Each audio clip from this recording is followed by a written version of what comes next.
لڑکی کو بھی میں نے اپنا اثر ڈال کر بیمار کیا تھا، اسے قتل بھی میں نے تجھ سے کروایا تھا، اور اگر اب تو بچنا چاہے تو میں ہی تجھے بچا سکتا ہوں، کہ بس یہ کہہ دو کہ خدا نہیں ہے۔ نعوذ باللہ۔ اس نے کہہ دیا خدا موجود نہیں ہے۔ عین اس لمحہ میں کھینچنے والے نے فندہ کھینچ دیا۔ کہتے ہیں شیطان کی کہانی اس کی زبانی، آغاز تو اچھا ہے انجام خدا جانے۔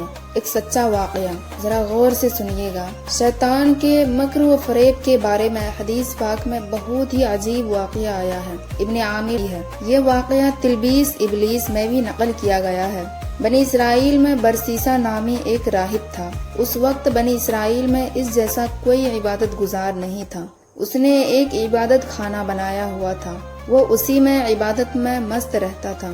اسے لوگوں سے کوئی غرض نہیں تھی، نہ تو وہ کسی سے ملتا تھا اور نہ ہی کسی کے پاس آتا جاتا تھا۔ شیطان نے اسے گمراہ کرنے کا ارادہ کیا۔ برسیسا اپنے کمرے سے باہر نکلتا ہی نہیں تھا۔ وہ ایسا عبادت گزار تھا کہ اپنے وقت ہرگز ضائع نہیں کرتا تھا۔ شیطان نے دیکھا کہ جب دن میں کچھ وقت یہ تھکتے ہیں تو کبھی کبھی اپنی کھڑکی سے باہر جھانک کر دیکھ لیتے ہیں۔ ادھر کوئی آبادی نہیں تھی، وہ اکیلا تھا۔ اس کے ارد گرد کھیت اور باغ تھے۔ جب اس نے دیکھا کہ وہ دن میں 1 یا 2 مرتبہ کھڑکی کی طرف آتے ہیں اور جھانکتے ہیں تو اس مردود نے انسانی شکل میں آ کر اس کھڑکی کے سامنے نماز کی نیت باندھ لی۔ اس کو نماز کیا پڑھنی تھی، فقط شکل بنا کر کھڑا تھا۔ اب دیکھو کہ جس کے جو لائن ہوتی ہے اس کو گمراہ کرنے کے لیے اس کے مطابق دلچسپ بہروپ بنانا تھا۔ چنانچہ جب اس نے کھڑکی میں سے باہر جھانکا تو ایک آدمی کو قیام کی حالت میں دیکھا۔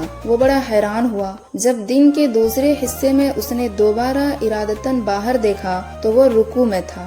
بڑا لمبا رکوع کیا، پھر تیسری مرتبہ سجدے کی حالت میں دیکھا۔ کئی دن اسی طرح ہوتا رہا۔ آہستہ آہستہ برسیسا کے دل میں یہ بات آنے لگی کہ یہ تو کوئی بڑا ہی بزرگ انسان ہے جو دن رات اتنی عبادتیں کر رہا ہے۔ وہ کئی مہینوں تک اسی طرح شکل بنا کر قیام رکوع اور سجدے کرتا رہا، یہاں تک کہ برسیسے کے دل میں یہ بات آنے لگی کہ میں اس سے پوچھوں تو صحیح کہ یہ کون ہے۔ جب برسیسا کے دل میں یہ بات آنے لگی تو شیطان نے کھڑکی کے قریب مصلے بچھانا شروع کر دیا۔ جب مصلے کھڑکی کے قریب آ گیا اور برسیسا نے باہر جھانکا تو اس نے شیطان سے پوچھا تم کون ہو؟ وہ کہنے لگا آپ کو مجھ سے کیا غرض ہے؟ میں اپنے کام میں لگا ہوا ہوں، مجھے ڈسٹرب نہ کریں۔ وہ سوچنے لگا کہ عجیب بات ہے کہ کسی کے کوئی بات سننا گوارا ہی نہیں کرتا۔